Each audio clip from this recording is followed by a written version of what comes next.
नमस्कार, स्वागत है आपका। मैं हूं आपके साथ में ऋतु तोमर।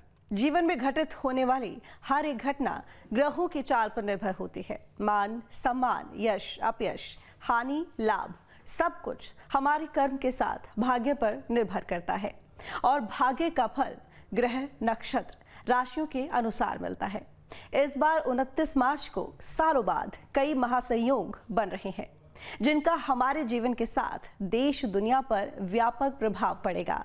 किन राशियों के लिए ग्रहों का परिवर्तन शुभदायक, मंगलदायक रहेगा और किन राशि के जातकों के लिए अनिष्टकारी, साथ ही किन छोटे छोटे उपाय से ग्रहों की अशुभता दूर कर सकते हैं, उनको अनुकूल बना सकते हैं, ये सब हम आपको बताएंगे अपने खास कार्यक्रम ग्रह गोचर का महासंयोग में। जीवन में सक्सेस पाने के लिए जितना कर्म करना जरूरी होता है, उतना ही भाग्य का साथ मिलना भी। एक बार फिर ग्रहों का महासंयोग बन रहा है। 29 मार्च के ग्रह परिवर्तन पर सभी की नजरें टिकी है। सालों बाद 29 मार्च को 4 बड़े महासंयोग बन रहे हैं। हिंदू नववर्ष के मौके पर बन रहे महासंयोग का देश दुनिया पर क्या असर पड़ेगा, नया वर्ष कैसा रहेगा, जानते हैं। देखिए, इस नए वर्ष में अलग अलग समय पर अलग अलग योग बनेंगे। अभी प्रारंभ में 6 ग्रहों का योग जो बन रहा है, उसमें ये कहना चाहिए कि वर्ष का जो प्रारंभ है उसमें जो कुछ छिटपुट जो प्राकृतिक उत्पात हैं वो होंगे। आंधी, तूफान और ओलावृष्टि आदि जैसे अग्नि आदि का भय होगा। बहुत से स्थानों पर अग्नि का भय हो सकता है, आग लग सकती है। इसके प्रति सचेत रहने की आवश्यकता है। दूसरी बात यह है कि जो वर्ष का जो मध्य है वो बहुत अच्छी स्थिति में होगा। उसमें लोगों को लाभ होंगे। कहना चाहिए कि जैसे जो फसलें हैं वो समुचित होंगी, समय पर होंगी। जो हमारा देश है वो समृद्ध होगा। जो देश विरुद्ध जो ताकतें हैं उन पर जो है दुष्प्रभाव पड़ेगा और वो अपने आप शमित होंगी। मूल बात यह है कि ये वर्ष, चूंकि ये सिद्धार्थ नाम का संवत्सर है, सिद्धार्थ नाम का संवत्सर वो लोगों को सिद्धि प्रदान करने वाला ही होता है। अंततः यदि पूरे वर्ष को देखा जाए तो चूंकि जब प्रवेश लग्न में जो स्थिति होती है उस स्थिति का प्रभाव पूरे वर्ष रहता है। प्रवेश लग्न के समय में गुरु दशम भाव में है, वृष राशि का होकर के दशम भाव में, और मंगल लाभ स्थान में है। तो दशम भाव में बृहस्पति हो, माने कहा जाता है कि कुर्वन्ति ग्रहा सर्वे यस्य केंद्रे बृहस्पति, केंद्रगत जब बृहस्पति हो, केंद्र के बाहर का स्वामी हो करके हो, तो ऐसी स्थिति में और लाभ स्थान पर बैठा हुआ जो मंगल है वो देश को लाभ पहुंचाने की स्थिति में। यह जो नया संवत्सर 30 मार्च से प्रारंभ हो रहा है, इस संवत्सर का जो स्वामी है वो सूर्य है और संवत्सर का राजा भी सूर्य है। नवग्रहों के राजा भी, अधिपति भी सूर्य को कहा गया है और मंत्री चंद्रमा है। तो सूर्या चंद्रमसो, सूर्य और चंद्रमा जो साक्षात भूमि के देवता हैं, एक राजा हैं, एक मंत्री हैं। तो यह कामना की जाती है कि यह जो नया संवत्सर हमारा आ रहा है, यह वर्ष पर्यंत तक सबके लिए विशेष खुशहाली लाए। अगला वर्ष की जो समीक्षा किया जाए वह अगला वर्ष पिछले वर्ष की अपेक्षा विशेषकर लाभप्रद होगा और एशिया के देशों के लिए यह वर्ष विशेष लाभकारी होगा, इसलिए कि यह जो वर्ष का अधिपति साक्षात सूर्य हैं, जो प्रतिदिन दिखाई देते हैं, और मंत्री भी चंद्रमा हैं, जिसके चलते यह वर्ष प्राकृतिक उत्पात को देने वाला तो होगा, जैसे अतिवृष्टि, अनावृष्टि, उष्णता, यह तो देगा, लेकिन राष्ट्र के उन्नति में और समाज के उन्नति में इसका बहुत बड़ा योगदान रहेगा। भारत को यश की प्राप्ति होगी और भारत की आर्थिक स्थिति संपन्न होगी। इस बीच हर जातकों के साथ सभी ज्योतिषाचार्य की भी नजरें 29 मार्च को बनने वाले महासंयोग पर है। शनि के राशि परिवर्तन यानी शनि के राशि बदलने से किन जातकों की राशि पर शनि की ढैया 7.5 शुरू होगी और किनको शनि की ढैया 7.5 से मुक्ति मिलेगी, जानते हैं प्रसिद्ध ज्योतिषाचार्य से। 29 मार्च को शनि जो है वह मीन राशि पर संचरण करेगा। ऐसे शनि एक राशि पर 2.5 वर्ष तक रहता है। पूरे 30 वर्षों में 12 राशियों पर परिभ्रमण करता है। ज्योतिष शास्त्र के दृष्टि से देखा जाए तो शनि की अढ़ैया और षड़साती जब भी आती है, जीवन में कुछ उतराव चढ़ाव की स्थिति बनी रहती है। जो इस बार शनि कुंभ राशि से मीन राशि में संचरण कर रहे हैं तो 3 राशियों पे षड़साती रहेगी। शनि जिस राशि पर रहता है उस राशि पर, उसके पीछे वाले राशि पर और उसके अग्रिम राशि पर, अर्थात कुंभ राशि, मीन राशि और मेष राशि पर शनि की षड़साती रहेगी। षड़साती माने 7.5 वर्ष तक। इस बार मेष राशि के सिर पर शनि का प्रभाव दिखेगा, इसलिए कि मेष राशि वालों के लिए जब शनि की षड़साती आएगी तो सिर में मानसिक उद्विग्नता या अशांति उत्पन्न करेगा, जिसके निमित्त हनुमान जी की आराधना करना श्रेयस्कर होगा। मीन राशि वालों के लिए उदर में पेट संबंधी पीड़ा को देने वाला होगा, इसीलिए जिसकी भी मीन राशि है जन्म कुंडली से, निश्चित रूप से वह वायु विकार से प्रेरित रहेगा। उसके लिए उसको पहले से ही खान पान पर संयमित जीवन यापन करना पड़ेगा। कुंभ राशि वालों के लिए पैर पर रहेगा, यानी यात्राएं बहुत कराएगा, फल कम मिलेगा, दौड़ धूप ज़्यादा कराएगा। यह षड़साती का प्रभाव दिखता है। अब अढ़ैया की बात आती है तो जिस राशि पर शनि रहता है उससे 6वीं और 10वीं राशि पर अढ़ैया चलती है। शनि में मीन राशि का हो रहा है 29 मार्च को, तो सिंह राशि पर और धनु राशि पर अढ़ैया रहेगी। षड़साती की अपेक्षा अढ़ैया जो होती है वह ज़्यादा परेशान करने वाली होती है। इसका परिवर्तन जो होने वाला है 29 तारीख को रात्रि में इसका परिवर्तन होगा। वो परिवर्तन कुछ लोगों के लिए सकारात्मक प्रभाव लेकर के आएगा और कुछ लोगों के लिए नकारात्मक भी होगा। शनि कुंभ राशि से मीन राशि में प्रवेश कर रहे हैं। ऐसी स्थिति में जो कुंभ राशि की जो षड़साती है वो उतरती हुई होगी, मीन राशि की मध्य में और मेष राशि की प्रारंभ की षड़साती होगी।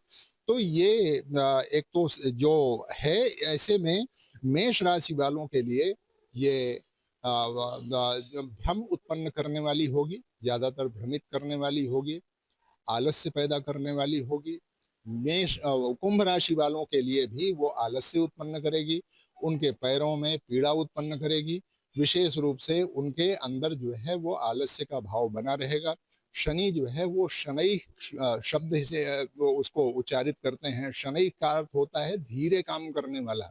शनैश्चरति, धीरे धीरे चलता है, इसलिए जो है उसको शनैश्चर कहते हैं।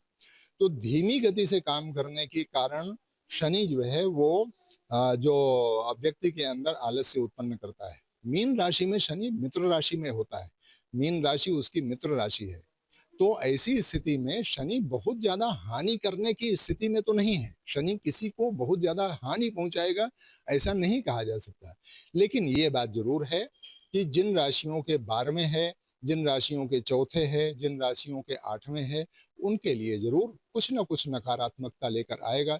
जैसे मेष राशि के 12वें होने के कारण उसमें नकारात्मकता थोड़ी सी रहेगी। लोगों को जो है वो लोगों के काम रुक रुक करके बनेंगे, वो अपने काम को करने की चेष्टा करें। ऐसी स्थिति में ये बात सोचें कि जो काम उनका बहुत जल्दी हो जाने वाला है वो तुरंत ना हो करके थोड़ा सा रुक करके होगा। इसमें कहीं विचलित होने की आवश्यकता नहीं है। दूसरा ये है कि जो सिंह राशि वालों के 8वें भाव में शनि आ रहा है। सिंह राशि वाले जो जातक हैं उनके 8वें भाव में शनि की स्थिति है। ऐसी स्थिति में स्वास्थ्य के प्रति सचेत रहें, खान पान बहुत अच्छा रखें। यदि मद्यपान करते हो, अल्कोहल लेते हो तो उससे बचें। इससे जो है वो आपके अंदर जो उदर विकार हैं वो उनसे आप जो है बच पाएंगे। किंतु क्योंकि जब सिंह राशि के 8वें जो है जब शनि की स्थिति होती है तो ऐसे में उदर विकारों की संभावनाएं बहुत अधिक होती हैं। इसलिए इस बात का ध्यान रखना चाहिए। धनु राशि वालों के लिए भी स्वास्थ्य के प्रति सचेत रहना चाहिए। पेट में, कमर में परेशानी उनको हो सकती है, इसलिए जो है स्वास्थ्य के प्रति सचेत रहें। दूसरे, पैसे के लेन देन में भी सावधान रहें, क्योंकि ऐसे में बहुत बार धन के फंसने का योग बनता है। शेष राशियों के लिए आमतौर पर शनि की सकारात्मकता बनी रहेगी। वहीं एक और जहां 29 मार्च को शनि का राशि परिवर्तन हो रहा है, इस साल का पहला सूर्य ग्रहण भी लग रहा है। 29 मार्च 2025 को इस साल का पहला सूर्य ग्रहण होगा। यह सूर्य ग्रहण आंशिक सूर्य ग्रहण होगा। यह ग्रहण भारत के समय के अनुसार दोपहर 2:20 से शुरू होगा, जो कि दोपहर 4:17 पर सूर्य ग्रहण पीक पर होगा और शाम 6:13 पर खत्म हो जाएगा। हालांकि यह ग्रहण भारत में दिखाई नहीं देगा। इस ग्रहण का सूतक काल भी भारत में मान्य नहीं होगा, लेकिन इस ग्रहण का देश और दुनिया के हर व्यक्ति पर असर पड़ेगा। 29 मार्च को जो अमावस्या के दिन सूर्य ग्रहण पड़ेगा, एक तो भारत में उस ग्रहण का कोई प्रभाव नहीं है, इसलिए कि भारत में दृश्य नहीं है। और जहाँ पर ग्रहण दृश्य होता है वहीं पर ग्रहण का शुभाशुभ फल की उत्पत्ति होती है। यह जो है अफ्रीका में, अटलांटिका में, आर्कटिक में, प्रशांत महासागर के कुछ द्वीप देशों में यह सूर्य ग्रहण दिखाई देगा और वहीं पर उसका प्रभाव रहेगा। भारत में इस सूर्य ग्रहण का कोई भी प्रभाव नहीं होगा। इस बीच 29 मार्च यानी शनि अमावस्या के दिन एक ही राशि पर 6 ग्रह रहेंगे। दरअसल मौजूदा पंचांग पर नजर डालें तो फिलहाल सूर्य, बुध, शुक्र और राहु ग्रह मीन राशि में मौजूद है। 29 मार्च को शनि कुंभ राशि से मीन राशि में गोचर करेगा। साथ ही इस दिन चंद्रमा भी मीन राशि पर रहेगा। इस प्रकार 29 मार्च को इस एक राशि में कुल 6 ग्रह होंगे। इसके चलते मीन राशि में षडग्रही योग बनेगा, जो बहुत दुर्लभ माना जाता है। ज्योतिषाचार्यों की माने तो 6 ग्रहों के इस अद्भुत संयोग के कारण 29 मार्च को 7 योग एक साथ आ रहे हैं। इस दिन षडग्रही योग के साथ ही बुधादित्य, शुक्रादित्य, मालव्य, लक्ष्मी नारायण, समसप्तक और शश योग भी बन रहा है। 29 मार्च को देर रात्रि षडग्रही योग है। 6 ग्रह एक साथ आ जाएंगे। उनमें से चंद्रमा, राहु, बुध, सूर्य और शुक्र, शनि, ये 6 ग्रह एक साथ आ जाएंगे। ऐसे में जो अत्यधिक आंधी तूफान आना, ओलावृष्टि होना, उससे जो है कुछ फसलों को नुकसान होना, ये एक स्वाभाविक सी बात होती है। प्राकृतिक उत्पात जिसको कहते हैं, बहुतायत नहीं, बहुत अधिक नहीं कुछ होने वाला है, किंतु इतनी सी बात अवश्य है कि अधिक से अधिक जो आंधी तूफान है उनका आना, ओलावृष्टि आदि होने की वजह से फसलों को नुकसान होना, ये सब होता है। एक बात इस बात को जानना चाहिए कि जो षडग्रही योग है वो अधिकतम 2.25 दिन तक ही रह सकता है, क्योंकि चंद्रमा का जो राशि परिवर्तन होता है वो 2.25 दिन में होता है। 2.25 दिन में अपना राशि परिवर्तन कर लेगा और षडग्रही योग से पंचग्रही योग हो जाएगा। 5 ही ग्रह रह जाएंगे। वो देश के लिए लाभदायक है। अन्न उत्पन्न होगा, अच्छा अन्न उत्पन्न होगा, वर्षा अच्छी होगी। इस बात को जरूर समझना चाहिए कि इस तरह के योग में खंड वर्षा का योग बनता है। खंड वर्षा का मतलब होता है कि कभी एक क्षेत्र में वर्षा हुई, दूसरे में नहीं हुई, दूसरे में हुई, पहले में नहीं हुई। इस तरह से खंड वर्षा का योग बनता है।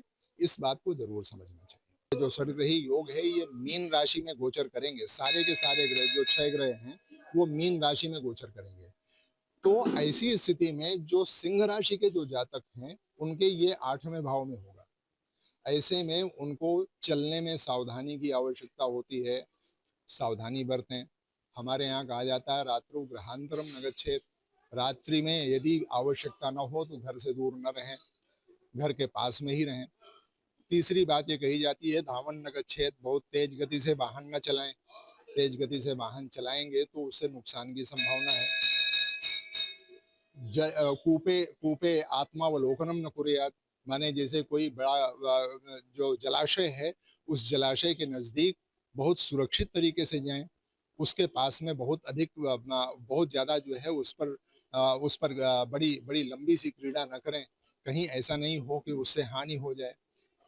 अग्नि आदि से बच के रहना चाहिए, अग्नि आदि की सुरक्षा करके रखनी चाहिए, क्योंकि जो ग्रहों की स्थिति है उसमें राहु, बुध, सूर्य, चंद्रमा, शुक्र, इतने सारे ग्रह हैं। इन सारे ग्रहों का जो प्रभाव होता है वो अलग अलग, कोई जल तत्व से संबंध रखता है, कोई वायु तत्व से संबंध रखता है, कोई अग्नि तत्व से संबंध रखता है। इस कारण से जल, वायु, अग्नि, रात्रि और अंधकार, ऊबड़ खाबड़, इन सब जगहों से और इन सब समस्याओं से बच के रहना चाहिए। ये जो है वो जैसे विशेष रूप से जैसे जो सिंह राशि वाले हैं उनके लिए, जो धनु राशि वाले हैं उनके लिए और जो मेष राशि वाले हैं उनके लिए ये विशेष रूप से निर्देश है। उधर शनि अमावस्या के दिन पितृकर्म शुभ अनुष्ठान करना सभी के लिए अति उत्तम होगा। साथ ही जीवन में आने वाली सभी बाधाएं दूर होगी। शनि अमावस्या के दिन किया गया पूजन, पाठ, जाप विशेष फलदायी होता है। 29 मार्च को जो परिवर्तन है वो बहुत ही बड़ा परिवर्तन है, क्योंकि इस दिन से लोगों के ऊपर साढ़े साती और ढैया की परिभाषा बदल जाएगी। यानी कि किसी पे साढ़े साती और ढैया का प्रभाव शुरू होगा और किसी की ऊपर जो शनि की साढ़े साती है वो उससे मुक्त होगा, ढैया से मुक्त होगा। शनि ही एकमात्र ग्रह है जो क्षण भर में राजा को रंक और रंक को राजा कर देते हैं। शनिदेव क्या करते हैं, परिस्थितियों में बदलाव कर देते हैं। जब परिस्थिति बदलती हैं तो ऐसी घटनाएं होती हैं कि व्यक्ति भाग्य के आगे विवश हो जाता है। शनि का ये जो परिवर्तन है वो कुंभ राशि से शनिदेव निकल के मीन राशि में आ रहे हैं और सबसे खास बात यह है कि ये शनिचरी अमावस्या के दिन आ रहे हैं। 29 मार्च को शनिवार का दिन है, अमावस्या तिथि है। तो जब अमावस्या और शनिवार का मिलन होता है यानी कि शनिचरी अमावस्या होता है, उस दिन ये परिवर्तन बेहद खास है, क्योंकि अगले दिन नवरात्र प्रारंभ हो रही है। यानी कि जिसके भी जीवन में शनि का कोई कष्ट है तो वह शनिचरी अमावस्या को दान करे, पुण्य करे, अपनी राशि के अनुसार उपाय करे। बिल्कुल सरल उपाय बताए जाएंगे और उसके बाद नवरात्र मनाए। कहते हैं ना, शनि जाते हुए अच्छा लगता है और लक्ष्मी यानी कि देवी आते हुए अच्छी लगती हैं। तो ये महापरिवर्तन है, इसका सभी राशियों पर प्रभाव पड़ेगा।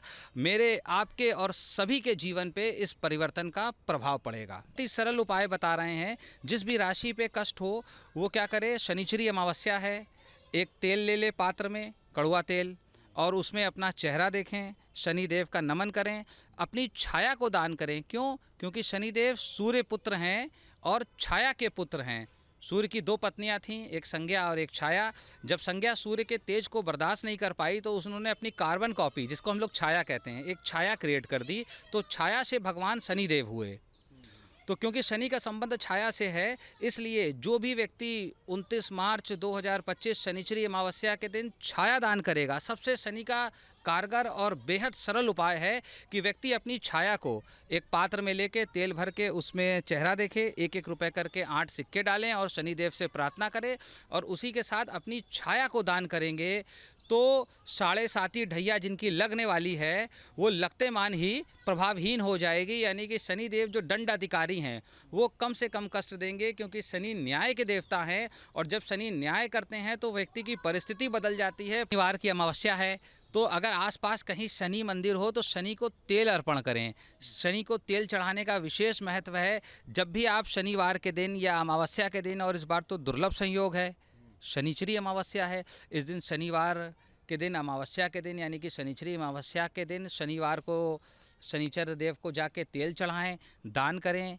यदि संभव हो तो जिनकी कुंडली में शनि कारक हो वह नीलम रत्न धारण करें, 8 रत्ती का। 8 रत्ती क्योंकि शनि का अंक होता है 8।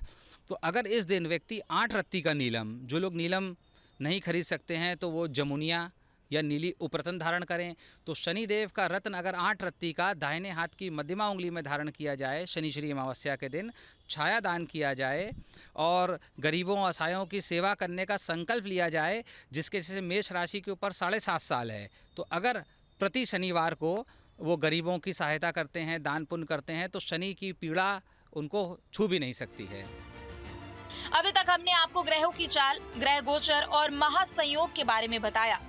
अब बताते हैं वो छोटे छोटे अचूक महा उपाय जिसको करने से आप अपनी कुंडली में कमजोर ग्रह को बलशाली, प्रभावशाली और अपने अनुकूल बना सकते हैं। साथ ही सभी ग्रह बाधा दूर करने के साथ आप उन्नति प्रगति के पथ पर आगे बढ़ सकते हैं। देखिए, हमारे यहाँ शास्त्रों में कहा गया है कि यदि आप एक की साधना कर लें, माने केवल सूर्य की साधना कर लें, तो बाकी जो ग्रहों के जो दोष होते हैं वो अपने आप शमित हो जाते हैं। सूर्य की उपासना करने का बहुत सरल सा प्रक्रिया है, बहुत सरल सी प्रक्रिया ये कि वो सूर्य को जल दें, सूर्य को प्रणाम करें और जैसे आपके आसपास कोई मंदिर हो वहाँ पर जाइए, हनुमान जी महाराज का दर्शन करिए। तो हनुमान जी महाराज के दर्शन करने से, सूर्य को प्रणाम करने से, सूर्य को जल देने से जो ग्रहों की शांति होती है, ग्रह अपने आप शमित हो जाते हैं और उनका जो दोष है वो पूरी तरह से निवृत्त हो जाता है। तो इस बात का ध्यान रखना चाहिए कि हमारे यहाँ शास्त्र कहते हैं कि अहिंसकस्य दान्तस्य धर्मार्जित धनस्य च दया दाक्षिण्य युक्तस्य सर्वेशानुग्रहा ग्रहा। इसका अर्थ होता है कि आप हिंसक न हो, आप हिंसा न करें, कुछ ना कुछ दान करते रहें, लोगों की सेवा करते रहें, धर्म पूर्वक आप धनार्जन करें। धर्म पूर्वक धनार्जन का मतलब पूजा पाठ से धन अर्जित करें ऐसा नहीं है। धर्म पूर्वक धनार्जन का मतलब ये होता है कि किसी से आप अनुचित तरीके से धन न ले लें, किसी का धन हरण न कर लें। आपके अंदर दया होनी चाहिए, आपके अंदर दाक्षिण्य होना चाहिए। दाक्षिण्य का अर्थ होता है दक्षता होनी चाहिए। जिस भी कार्य को आप कर रहे हैं उसको पूरी दक्षता पूर्वक करें, पूरी अपनी योग्यता लगाते हैं उस कार्य को करने में। निश्चित है कि आपको किसी भी ग्रह का नकारात्मक प्रभाव आपको परेशान नहीं करेगा। जिसके ऊपर भी शनि की 7.5 हो वह प्रतिदिन या शनिवार को सुंदरकांड का पाठ करे और नहीं तो शनि के मंत्र का जप करके शमी के लकड़ी से हवन करने से शनि के दोष दूर हो जाते हैं। जो व्यक्ति अगर नहीं करता है वह केवल हनुमान चालीसा का भी अगर 3 पाठ करता है तभी शनि के कुप्रभाव से वंचित हो जाता है और शनि अच्छे प्रभाव को देने लग जाते हैं। एक लोगों की अवधारणा है कि शनि केवल खराब ही करता है, ऐसी स्थिति नहीं है। कभी 7.5 भी व्यक्ति को बहुत उच्च पद को देने वाला होता है, लेकिन शनि के प्रीत्यर्थ, शनि के प्रसन्नता के लिए हनुमान जी की आराधना या शनि के मंत्र का जप या शनि का दीपदान करना चाहिए। जिसके ऊपर शनि की अढ़ैया हो वह निश्चित रूप से हनुमान जी की आराधना करे या शनि की आराधना करे। और एक है नमो भगवते वासुदेवाय, नमो भगवते वासुदेवाय का भी यदि वो व्यक्ति जप करता है तब भी शनि की अढ़ैया से उसको शांति मिलती है। मन में जो भी व्यक्ति धर्म का आचरण करता है, सत्यनिष्ठ होता है, व्रतपरायण होता है, निश्चित रूप से उसके जीवन में खुशहाली आती है। जो भी व्यक्ति किसी भी धर्म का हो अपने इष्ट का यदि आराधना करे, नवरात्र में भगवती परम्बा की आराधना करे या अन्य देवी देवताओं की अगर कोई आराधना करता है तो उसके जीवन में निश्चित ही उन्नति होगी। कुंभ राशि की 29 मार्च से उतरती 7.5 रहेगी तो उसको शनि की लात कहते हैं। यानी कि जब शनि चरण में आ जाता है तो खूब भगाता है, खूब दौड़ाता है। अगर व्यक्ति सच्चे मन से शनि को नमन करते हुए कर्म करता है तो 2.5 साल के अंदर उसका कायाकल्प हो जाता है, क्योंकि अंत में शनिदेव कल्याणकारी हैं। वो जैसे सोने को तपा के कुंदन करते हैं, हीरे को तराश के जैसे डायमंड निखर जाता है तो व्यक्ति के व्यक्तित्व को निखारते हैं। यही शनि की महिमा है। तो शनि की 7.5 से डरना नहीं चाहिए, ढैया से डरना नहीं चाहिए, क्योंकि शास्त्रों में इसको लघु कल्याणकारी ढैया कहा गया है और वृहत कल्याणकारी 7.5 को कहा गया है। आपको लगेगा कि 7.5 लग रही है, लेकिन अगर आप ईमानदारी से काम करेंगे तो शनिदेव आपको 7.5 साल में तराश के हीरा बना देंगे। ज्योतिष शास्त्र में हर एक समस्या का समाधान वर्णित है। प्रसिद्ध ज्योतिषाचार्य द्वारा बताए गए उपाय को करके आप भी अपने जीवन को खुशहाल बना सकते हैं। सभी का जीवन मंगलकारी हो, सबके जीवन में खुशहाली हो, सभी पर नवग्रहों की कृपा बनी रहे। इसी कामना के साथ आज के इस खास कार्यक्रम में बस इतना ही। हमें दीजिए इजाजत। नमस्कार।